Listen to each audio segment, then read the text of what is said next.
Welcome to the only daily podcast focusing on compliance news of the day. Each morning, start your day with a cup of coffee and Tom Fox, the voice of compliance, to hear about 4 of the top compliance, corruption, or leadership stories you will need to start your day. The Daily Compliance News is a production of the Compliance Podcast Network. The Daily Compliance News for April 11, 2025. There are 265 days of the year left, so I hope you'll use them profitably. Today, all of our stories about Trump's rollback of tariffs, almost all tariffs, since his implementation only 48 hours before, but we look at it from the compliance perspective largely. Number 1, from the Wall Street Journal World Edition, Ling Wei reporting that China has readied a trade war arsenal that takes aim at U.S. companies.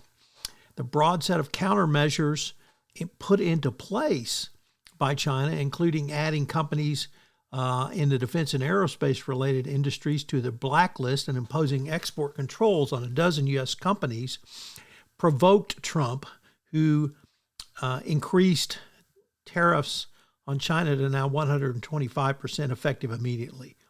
While, of course, this was an idiotic move, Trump has focused his tariffs as his trade weapon of choice on China, and compliance professionals need to be ready to help supply chain or even customers with a very quick pivot if needed.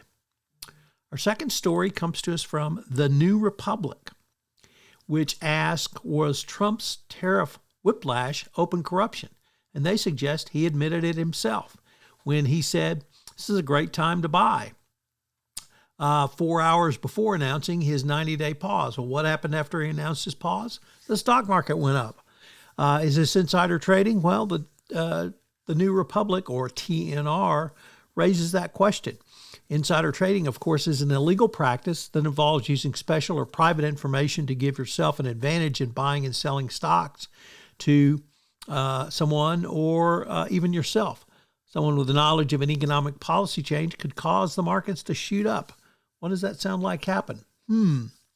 Senator Adam Schiff wrote, Trump is creating giant market fluctuations with his on-again, off-again tariffs. These constant gyrations in policy provide dangerous opportunities for insider trading, who in the administration knew about his tariff flip-flop ahead of time, and did any of them buy or sell stocks at the public's expense?